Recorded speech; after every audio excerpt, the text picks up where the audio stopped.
हाँ तो नमस्कार बच्चों, क्या हाल चाल। उम्मीद करते हैं कि सब बढ़िया होगा, पढ़ाई लिखाई भी मस्त चल रहा होगा। आज हम लेकर आए लेक्चर नंबर 13। इस लेक्चर में हम क्या पढ़ेंगे जरा पहले देख लेते हैं। क्लास 12 सब्जेक्ट फिजिक्स चैप्टर 2, जिस चैप्टर का नाम है विद्युत विभव एवं धारिता। टॉपिक क्या है? गोलीय संधारित्र की धारिता ज्ञात करना है। समय बचा तो बेलनाकार संधारित्र का भी धारिता हम लोग देखेंगे। राइट, लेक्चर नंबर कितना है? ये 13 है। और महत्वपूर्ण जानकारी यह है कि हैंड रिटेन नोट्स के लिए आप व्हाट्सएप करें, नंबर दिया गया 8733912347 है ना। और सबसे पहले आज क्लास शुरू करने से पहले मैं एक बात बताना चाहता हूं। मैं उन सभी विद्यार्थियों को दिल की गहराई से मैं शुक्रिया अदा करना चाहता हूं जो भी बच्चे वीडियो को लाइक कर रहे हैं और अपने दोस्तों के साथ साझा कर रहे हैं। और चलिए आज का लेक्चर शुरू करता है। उससे पहले मैं आपसे दो निवेदन करूंगा, एक तो वीडियो को लाइक करिएगा और दूसरा वीडियो शेयर कर दीजिएगा। चलिए आज का लेक्चर शुरू करते हैं। सबसे पहले ये देखते हैं कि आज का टॉपिक क्या हम लोग का है ना। तो आज का टॉपिक है गोलीय संधारित्र का धारिता निकालना है। किसका धारिता निकालना है? गोलीय संधारित्र का, गोलीय संधारित्र का धारिता का व्यंजक निकालना है। ठीक है, धारिता का व्यंजक। चलिए इसका डेरिवेशन हम लोग करते हैं। ठीक है, कैसा संधारित्र है? गोलीय संधारित्र है। सबसे पहला काम क्या है? संधारित्र को बनाना है ना। तो सबसे पहले हम लोग संधारित्र को बना लेते हैं। ठीक है, उसके बाद चर्चा करेंगे, विशेष रूप से चर्चा होगी। इधर बना लेते हैं।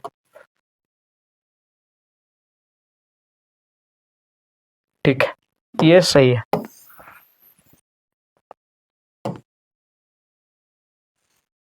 रे क्या बात है जी। ये रहा।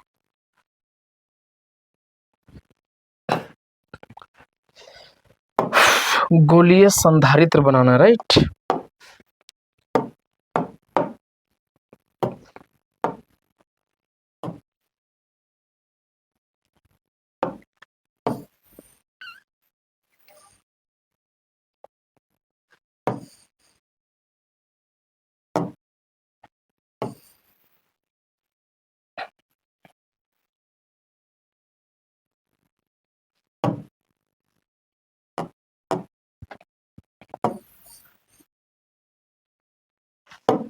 एक मिनट फिर से मैं ड्रॉ कर लेता हूं एक बार, है ना।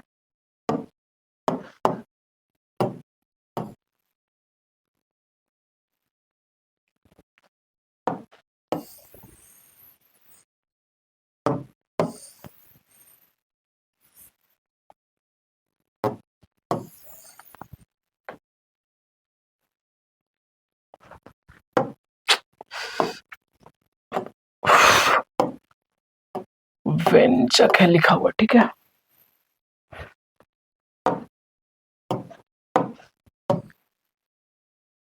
ये रहा। ठीक है, अब एक और बना लेता हूं पहले इसके अंदर, फिर एक्सप्लेन करता हूं इसको।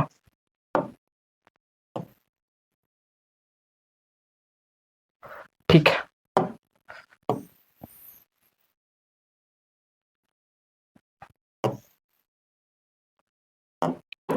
ठीक है, चलो समझ में आ जाएगा ना। समझिए, सबसे पहले ये जो अंदर वाला आप देख रहे हैं खोखला गोला, इसकी त्रिज्या हम मान लेते हैं कि छोटी है ना, स्मॉल है। और ये बाहर वाला जो देख रहे हैं इसकी त्रिज्या हम मान लेते हैं कि बी है। ठीक है, स्मॉल बी। बात समझ में आ रही है? आ रही है। और इसमें एक बात आपको समझना यह है कि इस पर जो आवेश दी गई है और ऊपर वाले गोले पे प्लस चार्ज दिए गए हैं, प्लस क्यू। कितना चार्ज दिया गया है? प्लस क्यू चार्ज दिए गए हैं ऊपर वाला गोला को। ठीक है, जो बाहर बड़ा सा देख रहे हैं आप गोला, इसको चार्ज कितना दिया गया? प्लस क्यू चार्ज दिया गया। राइट, चलो ठीक बात। और जो छोटा वाला देख रहे हैं आप, इसको जो चार्ज दिया गया ये दिया गया माइनस क्यू। कितना चार्ज दिया गया? इसको माइनस क्यू चार्ज दिया गया। ठीक है, माइनस क्यू चार्ज दिया गया इसको। ठीक है, यहां तक की बात समझ में आता है। अब सवाल यह है कि इसको क्या कहते हैं? हम लोग कहते हैं गोलीय संधारित्र कहते हैं। इसकी धारिता निकालना। ठीक है साहब, देखिए एक बात मैं अक्सर बताता हूं कि धारिता चाहे किसी का भी निकाल लो, उसमें सिंपल सा एजेंडा क्या है, एक सूत्र होता है C बराबर Q बटा V। अगर ये दो चीज आपने जुगाड़ कर लिया, एक तो Q और दूसरा क्या V, तो आप किसी भी आकृति का या किसी भी संधारित्र का धारिता निकाल सकते हो। तो सबसे पहले Q का मान हम कैसे निकालेंगे, तो हमने मान लिया कि इस पे चार्ज हमने क्या दिया, Q दिया, तो बात ऐसे भी खत्म हो जाती है।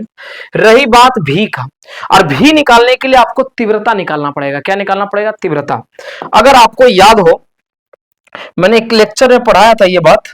क्या पढ़ाया था सर, मैंने एक लेक्चर में पढ़ाया था कि कोई आवेशित खोखला गोला हो तो उसके भीतर में अगर बात करें तीव्रता की तो 0, यानी इस गोले के भीतर में तीव्रता की बात करें तो 0 है, और इस गोला के बाहर भी तीव्रता क्या होती है, 0 होती है। यानी कि दो स्थिति में तीव्रता का मान 0 हो जाता है। यहां पे मैं ये नोट डाउन करते चलता हूं ताकि क्लियर हो बातें, है ना। एक तो कब तीव्रता 0 होगी, जब आर का मान, जो दूरी है आर का मान किससे बड़ा हो, बी से बड़ा हो। बी से बड़ा हो मतलब ये जो बी त्रिज्या आप देख रहे हैं, इससे बड़ा अगर हम लेंगे कहीं भी तीव्रता निकालने के लिए, तथा या आर जो है वो किससे छोटा हो, ए से छोटा हो। दो स्थिति में, मतलब दूरी जो हम ले रहे हैं तीव्रता के लिए वो ए से छोटा ले रहे हैं या बी से बड़ा ले रहे हैं, उस स्थिति में ई का मान क्या हो जाएगा, 0 हो जाएगा, क्योंकि बाहर भी कोई तीव्रता नहीं होता है और इस खोखले गोले के अंदर भी कोई तीव्रता नहीं होती है। ऐसी बात हम लोगों ने पढ़ रखा है, ठीक है। तो बचा कहां, बचा ये वाला भाग, जो बीच वाला भाग है, ये बीच वाला भाग बचा है, यानी ए के बाद और बी से, बी खत्म होने के पहले ये जो बीच वाला भाग है, इसकी हमें निकालना है विद्युत क्षेत्र की तीव्रता। इसको निकालने के लिए हम क्या करते हैं, एक गोशीय पृष्ठ का निर्माण करते हैं। किसका निर्माण करते हैं, एक काल्पनिक गोशीय पृष्ठ का निर्माण करते हैं, ठीक है। किसका निर्माण किया, गोशीय पृष्ठ का। एक दूरी यहां से यहां हम ले लिए, कितना दूरी ले लिया बताइए, हमने दूरी ले लिया r, ठीक है। दूरी कितना ले लिया, r, ठीक है। यहां पे हम लगाते हैं गॉस प्रमेय ताकि हम तीव्रता निकाल सके। क्या निकाल सके सर, तीव्रता, है ना।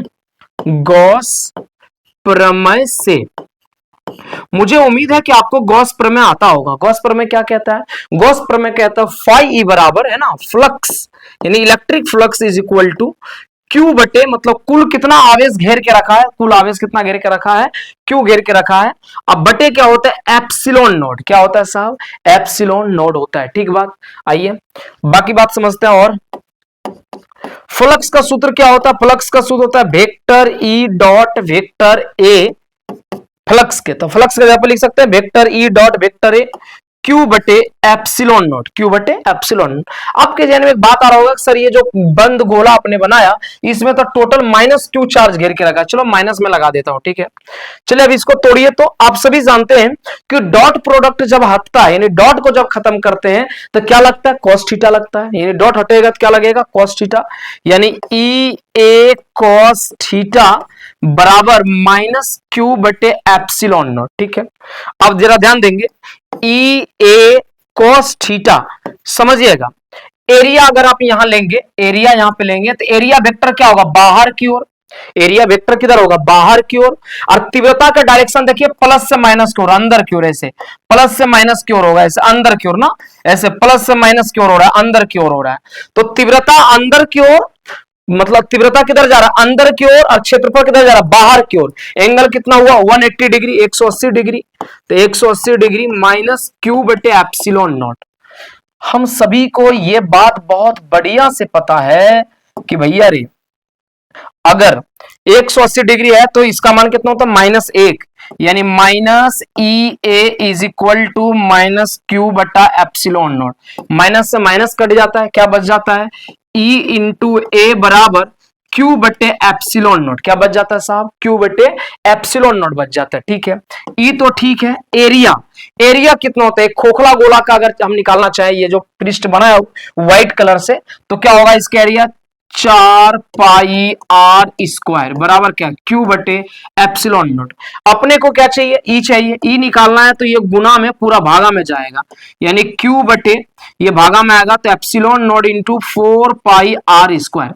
अगर इसको अरेंजमेंट करके अपन लिखे तो क्या होगा, क्यू बटा 4 पाई एप्सिलॉन नॉट और इंटू क्या है, आर स्क्वायर है। आपने अभी तक क्या निकाल लिया सर, ई निकाल लिया, लेकिन आपको क्या निकालना है, आपको विभव निकालना है। एक सूत्र आप जानते हैं, क्या जानते हैं सर, डीवी बराबर, एक सूत्र आपको पता होगा, ये वाला, डीवी नहीं, और ये सूत्र ये है E बराबर माइनस dV बटा dr। आपने ये सूत्र जरूर पढ़ा होगा, है ना, पढ़ा है। चलिए अब इसको आगे बढ़ाते हैं, ध्यान देंगे। क्रॉस मल्टीप्लाई करें तो माइनस dV बराबर क्या हो जाएगा बताइए, E इंटू डी आर। एक बात बताओ, ये भी एक वेक्टर क्वांटिटी है, ये भी एक वेक्टर क्वांटिटी है। वेक्टर क्वांटिटी किसको कहते हैं? वेक्टर क्वांटिटी माने सदिश राशि में, दोनों सदिश राशि है, ठीक है। अगर मैं बात करूं माइनस डीवी बराबर ई डी ए, अगर ये डॉट खत्म होगा, मतलब डॉट अगर खत्म करते हैं तो क्या बचेगा, कॉस थीटा आ जाएगा। क्या आ जाएगा? Cos theta. और थीटा 180 डिग्री यहां पे होगा। ई डी आर बराबर कॉस कितना डिग्री, 180 डिग्री, है ना। तो माइनस डीवी बराबर E D R cos 180 degree का मान -1, माइनस से माइनस कट जाता है। डीवी बराबर क्या बच जाता है, ई इंटू डी आर, है ना। अब इसे क्या करना है, समाकलन करना है। क्या करना है इसको? समाकलन, यानी समाकलन डीवी बराबर समाकलन ई इंटू डी आर, क्योंकि छोटा विभव है इसे हम बड़ा करना चाहते हैं, राइट। कहां से कहां तक, तो भी देख लीजिए। ए से, यानी यहां से शुरू होकर के यहां तक बी तक, है ना, ए से बी तक, इसको लिख देते हैं। लिमिट क्या लगेगा, ए टू बी लगेगा। लिमिट क्या लगेगा, ए टू बी लगेगा। अगर इंटीग्रेशन की समझ आप रखते हैं तो मैं बहुत दावे के साथ कह सकता हूं कि इसका समाकलन बनाने में कोई बड़ी बात नहीं है। इंटीग्रेशन डिफरेंशिएशन क्या हो जाएगा, खत्म। क्या बच जाएगा, भी बच जाएगा। एक मिनट, क्या बच जाएगा, भी बच जाएगा, बरोबर। यहां पर देखें इंटीग्रेशन ए टू बी, है ना, ए टू बी। ई का फॉर्मूला क्या था, ई का फॉर्मूला था क्यू बटे 4 pi epsilon not into r. R था या आर स्क्वायर था, ये भी चेक कर लेते हैं। आर स्क्वायर था सर। तो आर स्क्वायर इंटू, अच्छा, डी आर इंटू क्या है, डी आर। अब देखिए समाकलन किसका होता है, आप सभी जानते हैं समाकलन उसका होता है जिसका अवकलन हुआ है। अवकलन किसका हुआ, आर का था। आर रुकेगा, बाकी लोग क्या है, बाहर आएगा। क्या बाहर आएगा, क्यू बाहर आएगा, 4 पाई एप्सिलॉन नॉट बाहर आएगा। इंटीग्रेशन में क्या बच जाएगा, ए टू बी, और यहां नहीं कुछ बचा तो 1 बटे आर स्क्वायर इंटू क्या, डी आर। भी बराबर क्यू बटे 4 pi epsilon not into integration a to b. इसको ऊपर ले चलो तो पावर क्या हो जाएगा, -2 इंटू क्या है, डी आर। तो भी बराबर क्यू बटे 4 पाई एप्सिलॉन नॉट इंटू, इसका इंटीग्रेशन करेंगे तो हो जाएगा आर -2 प्लस 1 बटे -2 plus 1 limit a to b. क्यों मैंने ऐसा लिखा, क्योंकि आप सभी एक सूत्र जानते होंगे, integration x to the power n हो तो x पर पावर n प्लस 1 बटे n प्लस 1 होता है। यानी कि यहाँ r पर पावर -2 है तो हमने क्या लिखा, -2 प्लस 1, अब बटे +2 प्लस 1, -2 प्लस 1 लिखा, ठीक है। इसको मिटाते हैं सूत्र को, इसकी जरूरत नहीं है यहाँ पे, है ना। भी बराबर क्यू बटे 4 पाई एप्सिलॉन नॉट इंटू, ये क्या हो जाएगा देखो तो, आर पर पावर -1 और बटे -1 limit a to b. Minus आगे ले लेते हैं, माइनस आगे ले लेते हैं, ठीक है। तो भी बराबर क्या हो जाएगा, माइनस क्यू बटा 4 पाई एप्सिलॉन नॉट इंटू, ये क्या हो जाएगा, आर पर पावर -1 है, इसको क्या लिख सकते हैं, 1 बटे आर। लिमिट क्या हो गया, ए टू बी। तो भी बराबर माइनस क्यू बटे 4 pi epsilon not into, limit बैठाइए आर के जगह पर, तो 1 बटे, लिमिट कैसे बैठता है, हायर लिमिट पहले बैठाएंगे आर के जगह पर बी, तो आर के जगह बी बैठाएंगे तो 1 बटे बी माइनस 1 बटे ए। अभी माइनस को अंदर भेज दीजिए, क्या हो जाएगा, क्यू बटे 4 पाई एप्सिलॉन नॉट इंटू, गुना करिए, माइनस माइनस प्लस कर दिया, 1 बटे ए माइनस, इसको क्या कर देगा, प्लस को माइनस कर देगा, है ना, प्लस को माइनस, क्योंकि 1 बटे बी क्या प्लस में, क्या हो जाएगा, माइनस में हो जाएगा। बहुत बढ़िया। तो भी बराबर क्यू बटे 4 pi epsilon not into, LCM लीजिए, ए बी का एलसीएम ए बी हो गया, ये b माइनस ए हो गया, ये क्या निकल गया, विभव निकल गया। अब बधाई हो, यहां से बनाना बहुत आसान है ना। समीकरण 1 से चलते हैं हम लोग, समीकरण 1 से। समीकरण 1 क्या है साहब, c बराबर q बटा v, ठीक है। तो c बराबर q का q दिया और v का मान क्या है, q बटे 4 पाई एप्सिलॉन नॉट इंटू, ऊपर में क्या है b माइनस ए, अब बटे में क्या है ab। देखिए Q से Q कट जाएगा, ऊपर क्या जाएगा, ये पूरा हिस्सा ऊपर चला जाएगा, यानी C बराबर क्या हो जाएगा 4 pi epsilon not into a b बटे में क्या बच जाएगा B माइनस ए। ये निकल गया गोलीय संधारित्र, यानी खोखला गोला हो तो उसके लिए संधारित्र का मान ये हो गया। मैं एक बार पीछे से ले लेता हूं इसको, आप स्क्रीनशॉट पहले इसका लीजिए आप। चलिए क्लिक हो गया स्क्रीनशॉट। चलिए ये वाला पार्ट का स्क्रीनशॉट करिए आप। चलिए हो गया, ठीक है। जहां दिक्कत आया होगा ऐसा पूछिएगा। एक चीज और यहाँ पे आपको मैं समझा देता हूं, बहुत इंपॉर्टेंट है। मान लिया जाए कि गोला खोखला इस तरह का ना हो, बल्कि ठोस आवेशित गोला हो, या खोखला ही हो लेकिन डबल ना हो, संधारित्र के जैसा ना हो, आवेशित गोला हो। यहां पे मैं लिखू आवेशित गोला के कारण, आवेशित, ध्यान देंगे, आवेशित गोला के कारण, आवेशित गोला के कारण। अच्छा, आवेशित गोला यहाँ जो मैंने लिखा है, ये गोला कैसा होना चाहिए, आवेशित खोखला हो या ठोस हो, है ना। यहाँ पे ब्रैकेट में लिख देते हैं, खोखला भी होगा तो चलेगा, खोखला या ठोस भी चलेगा, ठीक है। ये बहुत इंपॉर्टेंट है, ध्यान दीजिएगा।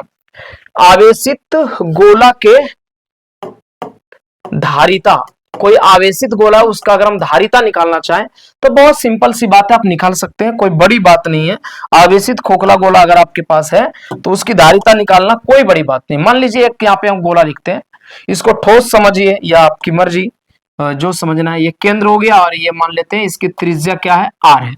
इसकी त्रिज्या मैंने क्या मान लिया, आर त्रिज्या है, और इस पर हमने आवेश दिया, क्यू आवेश दिया इस पर, ठीक है। मान लिया जाए ये पॉजिटिव चार्ज इस पर पूरा फैल गया, ठीक है। हमने कितना आवेश दिया इस पर, हमने इसको क्यू आवेश दिया, ठीक बात। देखिए हमें धारिता निकालना सिंपल सी बात है। मैं अक्सर एक बात बोलता हूं कि धारिता निकालना तो धारिता का फॉर्मूला लिखो। धारिता का फॉर्मूला क्या है, Q बटा V, समीकरण 1। मैं आपसे एक सवाल पूछता हूं कि धारिता अगर निकालनी है तो दो वैल्यू चाहिए, क्या क्या चाहिए सर, एक तो चाहिए आवेश का मान और दूसरा क्या चाहिए, विभव का मान। तो देखिए आवेश का मान पता है, हमने बड़ी Q लिया है, ठीक है। विभव हमें निकालना है, ठीक है। और आपको पता है कोई भी आवेशित गोला होता है तो आवेशित गोले के कारण विभव ऑलरेडी मैंने पढ़ा रखा है। मैं लिखूं यहाँ पे आवेशित, आवेशित गोले के कारण, आवेशित गोले के कारण वो संधारित था, या आवेशित गोला, ठीक है, दोनों फर्क है।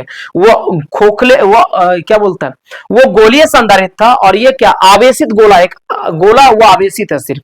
आवेशित गोले के कारण विभव, विभव मैंने पढ़ाया इसका भी बराबर पढ़ाया है 1/4 पाई एप्सिलॉन नॉट इंटू क्यू बटे आर, क्यू बटे आर, ये मैंने ऑलरेडी पढ़ा रखा है ना। आप जा करके पीछे लेक्चर्स को देखिए, आपको समझ में आ जाएगा। हमारे पास दोनों आवेश हमें पता है, विभव हमें पता है, तो देर किस बात की, समीकरण 1 से हम धारिता निकाल सकते हैं, ठीक है। समीकरण 1 से धारिता निकाल सकते हैं। C बराबर क्या है साहब, Q, Q का मान क्या है, बड़ी Q बटा V, V का मान क्या है साहब 1/4 पाई एप्सिलॉन नॉट इंटू Q बटा R। देखिए Q से Q कट गया, देखिए 1 2 3, 3 बार बटे सबसे ऊपर जाएगा, इस बात पता है आपको। C बराबर क्या हो जाएगा, ऊपर चला जाएगा सारा, 4 pi epsilon not into r, 4 pi epsilon not into क्या आ गया सर, यहाँ पे आर आ गया। यानी कि अगर कोई खोखला या ठोस गोला है तो उसके वजह से अगर आपको धारिता निकालना है तो सूत्र क्या लगाओगे, 4 pi epsilon not into r लगाओगे। एक बात और आपको यहाँ पे स्पष्ट कर दूं, आप सभी कहीं ना कहीं ये बात पढ़े होंगे, 1/4 पाई एप्सिलॉन नॉट का मान कितना होता है, 9 गुना 10 पर पावर 9 होता है। कितना होता है, 9 गुना 10 पर पावर 9 होता है। इसको क्रॉस मल्टीप्लाई अगर करेंगे तो क्या मिलेगा, 9 गुना 10 पर पावर 9 और गुना में 4 पाई एप्सिलॉन नॉट बराबर 1 गुना 1 करेंगे तो 1, ठीक है। अगर अपने को ये चाहिए, ये उस सॉरी अपने को ये 4 पाई एप्सिलॉन नॉट चाहिए तो ये गुना में उधर जाएगा तो भागा में, यानी 4 पाई एप्सिलॉन नॉट बराबर 1/9 गुना 10 पर पावर 9 होता है। ये बात लिख करके रख लो, क्योंकि जब न्यूमेरिकल सॉल्व करोगे तो वहां 4 पाई एप्सिलॉन नॉट का मान तुम कैसे निकालोगे, तो इस तरह से तुम्हें निकालना है। 4 पाई एप्सिलॉन नॉट का मान 1/9 इंटू 10 टू द पावर 9 होता है, ठीक है। ये बात आपको याद रखना है, ठीक है। अच्छा एक चीज और, चलिए बहुत मजेदार बात बता रहा हूं आपको, ये बहुत ही काम आएगा आपको। मान लिया जाए कि धारिता एक गोला है, मान लीजिए कोई गोला है गोला है जिसकी धारिता दे दिया 1 फैराड, ठीक है, गोला की धारिता दे दिया, मान लीजिए ये जूम करना है, सिर्फ एक उदाहरण समझा रहा हूं आपको, 1 फैराड दे दिया, ठीक है, 1 फैराड। आपसे कह रहा है कि आर निकालिए, त्रिज्या निकालिए, क्या करोगे आप? सिंपल सी बात है, आर बराबर क्या आ जाएगा, देखो तो ये बटे में आ जाएगा, यानी सी बटे 4 पाई एप्सिलॉन नॉट। सी का मान कितना है 1, और 4 pi epsilon not 1/4 pi epsilon not हो गया एक तरह से, ये बटे में, तो बटे में है, तो क्या मान रखा आएगा ऐसे ना, इसको थोड़ी, चलो यही तक तो मान क्या दिखाते, 1/9 गुना 10 पर पावर 9 ऊपर चला जाएगा, यानी 9 गुना 10 पर पावर 9 इतना मीटर हो जाएगा, 9 गुना 10 पर पावर 9 मीटर त्रिज्या हो जाएगा। जानते हैं, जो लगभग पृथ्वी के 1500 गुना बड़ा है। कितना? 1500 गुना लगभग। बताइए 1 फैराड कितना बड़ा होता है धारिता? मैंने पिछले लेक्चर में बोला था, मैं बताऊंगा 1 फैराड कितना बड़ा वैल्यू होता है। 1 फैराड अगर कोई आवे, मतलब किसी का धारिता अगर 1 फैराड है किसी गोलीय चालक का, तो समझ जाइए उसकी त्रिज्या कितना होगा, पृथ्वी से 1500 गुना बड़ा। जितनी पृथ्वी की त्रिज्या है उससे 1500 गुना बड़ा त्रिज्या होगा, जो कि व्यवहार में ऐसा संभव ही नहीं है। इसीलिए न्यूमेरिकल बनाते समय फैराड की बजाय milli farad, micro farad, pico farad, ये सब चीजों का प्रयोग किया जाता है। ये बात मैंने ऑलरेडी बताया भी था। चलिए इसका एक बार स्क्रीनशॉट लीजिए आप, और हम फिर नेक्स्ट पार्ट में बेलनाकार संधारित्र के बारे में चर्चा करेंगे। आप वीडियो को शेयर करते रहिएगा। बहुत बहुत धन्यवाद।